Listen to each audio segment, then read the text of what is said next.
Right, back in today, didn't toss the birds, had too much chores to do around the property, and I really need to start getting those done. Been spending too much time with the birds.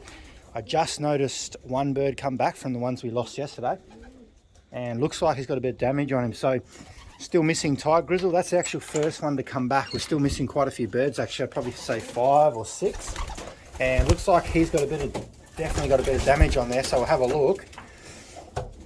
I've been waiting all day, just making sure he's the only one that's come back, for others to come back. But yesterday was a slaughterhouse, so he's done all right to get back, this little guy, so I'll have a look at him. Bit of a damage on the neck. Alright buddy, so let's have a bit of a look at you. Come here. Bit flighty, aren't you? I know, you've had a rough 24 hours. Poor little fella. Who is this one? One of my Vanderbilt crossy things. He's alright. Let's have a look. See what's happened on your neck here. Doesn't look too... Oh no. Oh yeah. Looks like... I don't know if he's actually got a puncture wound in through here, so he's either tried to get away from the falcons, or the falcons actually caught him, and what they do is they grab the neck and they try and break the neck and rip the throat out. That's the same thing that happened to another hen in here actually, and she's healed up pretty well, and she was much worse than this one, so he'll be fine. He's just got to need a little bit of, maybe a week or two just to relax, but he's got like just a small, probably a little hole like the same size as that in there. Oh, I'll tell you what, we are getting slaughtered. Now, the other one just then actually wasn't too bad, but this one in my hand, she was actually really bad. Like the food was actually coming out of her throat or water when she was drinking. But this little hen, she healed up really quickly. It's amazing how strong pigeons are. She's one of the youngest birds that we've got. She's a daughter of the Street Fighter hen and Leo. The only one. We only had one baby from her, that pairing, and that's this little hen here. And she had actually all this in here ripped open completely, and we just sort of patched it up a bit, and you can see all the feathers are sort of grown back to where they are now, and she's been really good. She loft flew, and we also took her on the 22-kilometre toss yesterday, and she was one of the first birds back. So this, when I'm saying ticking boxes for this position where I am, this is what we're talking about. Birds like this. I've only got one of them bred this way, and it is the youngest, and it's keeping up with the older ones, getting its throat ripped out, it's coming back. And it come back by itself yesterday too. So so far this is good in the preliminaries, but you know, we still would love to get these out to 600 kilometers. That's kind of my goal, especially if we're going to be flying run lofts. I want all my birds to go out to 600 kilometers. So I don't know, you're a good little girl. I'm very happy with you and your friend that just come back, but it is tough. Where's my tiger grizzle? It actually really makes me laugh. I was talking to some of my friends earlier today, and they're getting hammered by falcons north of the river. We've got to come through that way in the race. They've been pretty good till now, and it just makes me laugh that when these conservation people talk about, oh, the peregrine falcons, they're endangered, and there's only like 4 pairs, or I think they quoted like 6 pairs actually that live in the Perth area, metro, which I really find that hard to believe, because I feel like there's 6 pairs between here and 10 kilometers where I am. It's just ridiculous. So yeah, I had a bit of a laugh because the birds are getting eaten by something. I didn't toss them today. I was going to loft fly, but I'm still thinking I might just leave it for another hour or two and see. If not, I might just give them a break. Sounds like someone's having a good old fight in here. Ah, the naughty one, he's broken out. You little monkey. You're the problem. I had you locked away. Come here. I had you locked away. He's having a fight with the unrun cock. Thought I could hear some trouble. The only reason for some reason he wants these 2 boxes, which is a little bit of a pain, because she's going to lay eggs soon, and he's actually got eggs up in here with the best kettle hen. But he's just a pain actually. You're as bad as Leo. Leo's the same. And he must have somehow got my door unlocked we're in here now, so we might as well have a bit of a look. He's locked up. He's got some eggs with that hen. What I'm doing at the moment is I'll just leave him in here for like half the day, and then what I do is swap this pen over. I just lock this one up and then let him out. It is a real pain, but you could just see then, he obviously just got out before, how much of a pain he is. And he's given my poor little unrung cock a bit of a workout. He's puffing, he's had a hard time there. Because old mate's pretty strong, and this guy's only a young buck. But he's paired up to the Koopman hen that I've got. And she's a beautiful hen, this one. So like, I'm very excited for these. So I definitely do not want any cracked eggs, because if I get cracked eggs, I won't be very happy. But I'd say she wouldn't be too far off laying, this little hen. She's beautiful.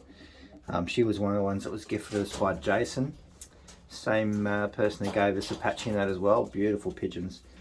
We've got Leo over here too. I haven't let him out again. He's paired up with the Street Fighter hen. So the little hen we looked at before, they are the parents to that. So I thought, I'll put them together, maybe get a round or two out of them, breed some more like that, because that would be really good. And these two, no eggs yet. She'd be pretty close, I'd say. And this hen, she can't be too far away. She's up here with 83. She's been hanging around the nest bowl quite a bit as well. So hopefully, fingers crossed, we get some eggs, try and pair them all, like get all the eggs closer together. So this little hen, she's got 2 eggs as well. Just really good. Hopefully next weekend or this weekend we'll be able to candle them and just see how they, or if they're fertile. And we had Storm up here. She's been hanging around that nest reasonably well. So she can't be too far off laying eggs as well. Hopefully, I'm hoping soon. Like I said, I want them all at the same time so we can wean them all at the same time. I've never really had so many birds at once that we can wean out at once, so I want to get into that kind of rhythm. So this will be one colour team that's going to come out, so hopefully she lays this one shortly. And we've got one of the other hens here too. She didn't really do much this. I think she had 1 baby last year, so this pairing should be pretty good. Her baby's still over in the flying loft too, which I'm very impressed with, because there was only 1 of them as well, and still waiting on eggs on this one too. This is where the old big cock is. He's paired up with a little hen, but not too much action at the moment.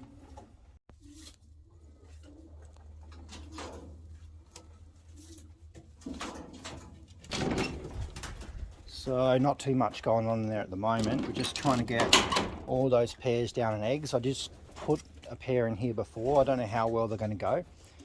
This cockbird was gifted to us by one of you guys as well. He's from Daniel, and here's a new cock, but I've paired him up with a little bit older hen, so hopefully they will do something. I kind of want to test these babies, so we'll see how those ones go. We'll just have a little bit of a look in here, see if he's a bit wild, this one.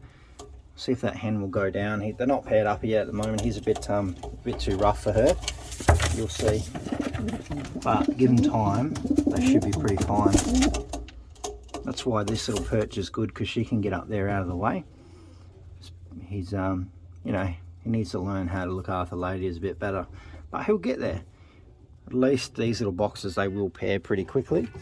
And I may still move 1 pair into here, but we will wait and see. We'll see. I just don't have a lot of pairs that I just don't want to breed for the sake of it. I've only paired together pairs that are actually really good well-bred birds or have done really well for us. So that will be the plan. We'll move them over. We may do a second lot as well, because both these 2 sections here should be free shortly. And ideally, if we've still got birds left over from the race season, we won't have to do much breeding later on this season.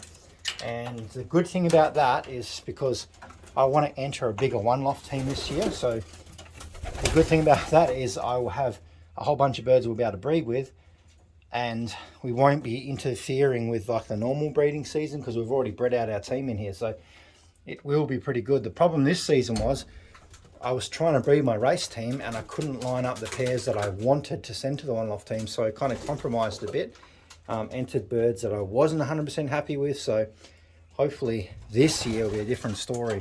I'll be able to enter probably the same amount, or if not, maybe we'll look at trying to get 20 in, maybe 15, 20, who knows. But at least we'll be ready. The birds will be unpaired and we can pair them up, and then all the babies are the same age, and we can go through and pick out the ones we want to send to the one lofts. Yeah, it's going to be a lot better.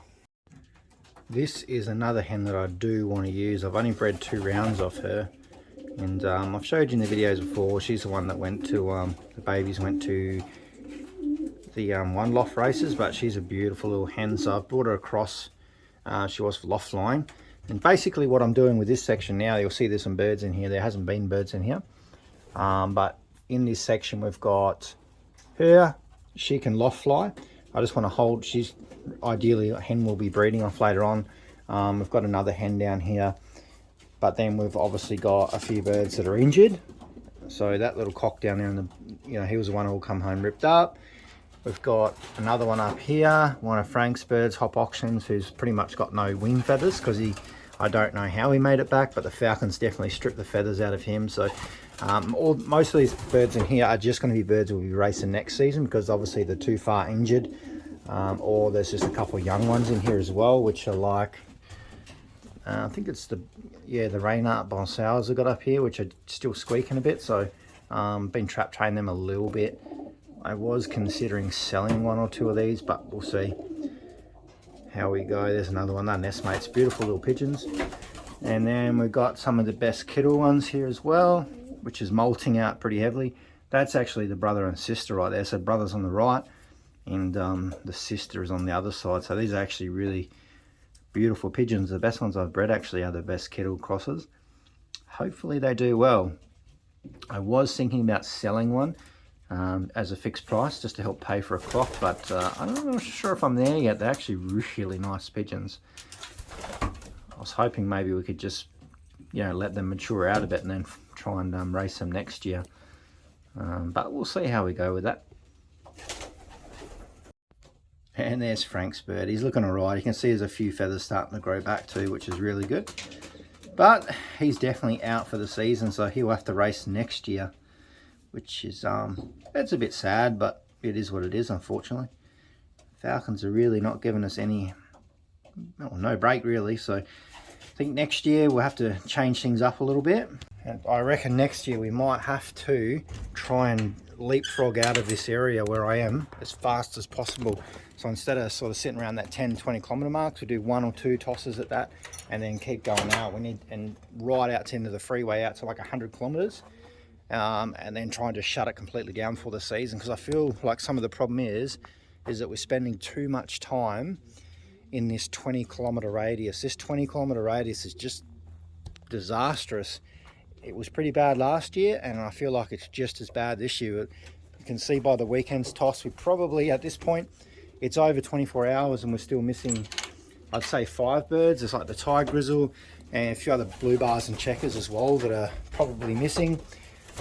They probably got split up by the falcons initially, because I tossed earlier in the morning hoping that these birds would all get home really quickly, which they did last time. They bet me home last time, but this time they didn't. They obviously got split up, and then they've just taken, still birds coming home now.